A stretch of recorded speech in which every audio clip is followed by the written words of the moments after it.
అనకాపల్లి జిల్లా పాయకరపేట బృందావనం కాలనీలో రాష్ట్ర హోంశాఖ మంత్రి వంగలపూడి అనిత పింఛన్లు పంపిణీ చేశారు. ఈ సందర్భంగా ఆమె మాట్లాడుతూ సీఎం చంద్రబాబు పింఛన్ల పండుగ ఒక రోజు ముందుగానే తీసుకొచ్చారని, చరిత్రలో ఇదే తొలిసారి అన్నారు. ఒక్క రోజులోనే 95% పింఛన్లు పంపిణీ చేశారని, వాయుగుండం నేపథ్యంలో ఏపీ ప్రభుత్వం అప్రమత్తంగా ఉందని, భారీ వర్షాల నేపథ్యంలో సీఎం మంత్రులు అధికారులతో టెలికాన్ఫరెన్స్ నిర్వహించారు. ఎలాంటి ప్రాణ నష్టం జరగకుండా ముందస్తు చర్యలు తీసుకోవాలని సీఎం ఆదేశించారు. లోతట్టు ప్రాంతాల్లో ఉండే ప్రజలను పునరావాస కేంద్రాలకు తరలిస్తున్నామని, అధికారులు ఎప్పటికప్పుడు ప్రజలను అప్రమత్తం చేస్తున్నారన్నారు. ఈరోజు మాట నిలబెట్టుకునే దిశగా పెన్షన్దారులందరికీ కూడా 1వ తారీఖునే పెన్షన్లు అందజేస్తామని చెప్పి మాట ఇచ్చిన ప్రకారం 4000 రూపాయల పెన్షన్ ప్రకారం దానికి కూడా ఇంటింటికి తీసుకెళ్లి వాళ్ళకి ఇస్తాము అని చెప్పిన మాట నిలబెట్టుకోవడానికి ఈరోజు గౌరవ చంద్రబాబు నాయుడు గారు ఒక రోజు ముందుగానే పెన్షన్ల పండుగ తీసుకురావడం జరిగింది.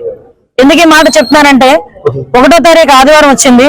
ఈ ఆదివారం పెన్షన్లు ఇవ్వటం వల్ల మళ్ళీ అధికారులు అదేవిధంగా ఎంప్లాయీస్ అందరూ కూడా మళ్ళీ ఇబ్బంది పడతారు. మేము ఏం చేయాలి, 2వ తారీఖుకి మార్చాలా, ఏం చేయాలి అని చెప్పి తర్జన భర్జన పడే సమయంలో గౌరవ ముఖ్యమంత్రి గారి నోటి నుంచి వచ్చిన పదం 31ని ఎందుకు ఇవ్వకూడదు, పెన్షన్ అనేది ఒక రోజు లేట్ అవ్వకూడదు, కానీ ఒక రోజు ముందుగా ఇచ్చినా ప్రాబ్లం లేదు. డెఫినెట్ గా ఎవరైతే పెన్షన్దారులు ఉన్నారో వాళ్ళందరూ కూడా ఎదురు చూసే పరిస్థితి కనిపించకూడదు, ఒక రోజు కూడా వాళ్ళకి లేట్ అవ్వకూడదు అని చెప్పి చరిత్రలోనే మొట్టమొదటిసారిగా పెన్షన్ 1వ తారీఖుని కాకుండా ముందు రోజు కూడా ఈ రోజు ఆదివారం కాబట్టి శనివారం 31st ఈ రోజు పెన్షన్ పంపిణీ కార్యక్రమం అనేది జరిగించడం అనేది ఆయన తాలూకా దూరదృష్టికి అదేవిధంగా ఆయన తాలూకా నిబద్ధతకి ఒక పరాకాష్ట మనం అందరం కూడా చెప్పుకోవచ్చు. ఈ రోజు ఎందుకనంటే చంద్రబాబు నాయుడు గారు అదే ఎన్డీఏ ప్రభుత్వం చెప్పినట్టుగానే ఈ రోజు పెన్షన్ విధానంలో అందరూ కూడా ఆల్రెడీ ఈ టైంకే దగ్గర 76% పెన్షన్లు కూడా పంపిణీ చేయడం కూడా జరిగిపోయింది.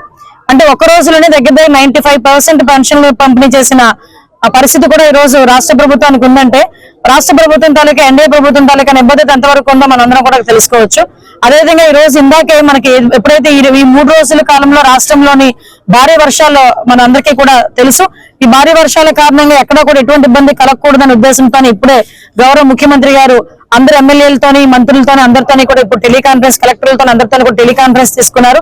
టెలికాన్ఫరెన్స్ లో చాలా క్లియర్ గా చెప్పారు, ఎక్కడా కూడా ఒక ప్రాణం కూడా పోకూడదు, దానికి సంబంధించి ముందస్తు చర్యలు తీసుకోవాలని చెప్పడం, అదేవిధంగా ఇమీడియట్ గా నన్ను డిజాస్టర్ మేనేజ్మెంట్ లో కమాండ్ కంట్రోల్ రూమ్ లో ఉండమని నన్ను కూడా ఆదేశించడం జరిగింది.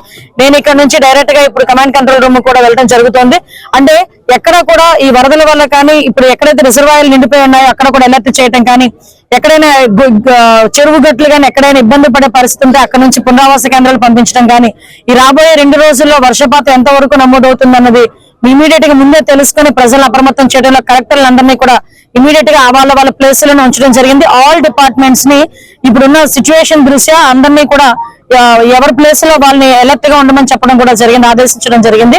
దాని ప్రకారంగా ఈ వరదల వల్ల ఏదైతే వర్షాల వల్ల జరిగే ఇబ్బందులు ఎవరికి రాకుండా ఎటువంటి ప్రాణం కూడా పోకుండా వీలైతే పంట నష్టం కూడా ఎక్కువగా జరగకుండా చూసుకునే బాధ్యత కూడా తీసుకోమని గౌరవ ముఖ్యమంత్రి గారు ఆదేశాలు ఇచ్చారు. ఆదేశాల మేరకు ఈ రోజు అందరూ కూడా పనిచేయడం జరుగుతుంది.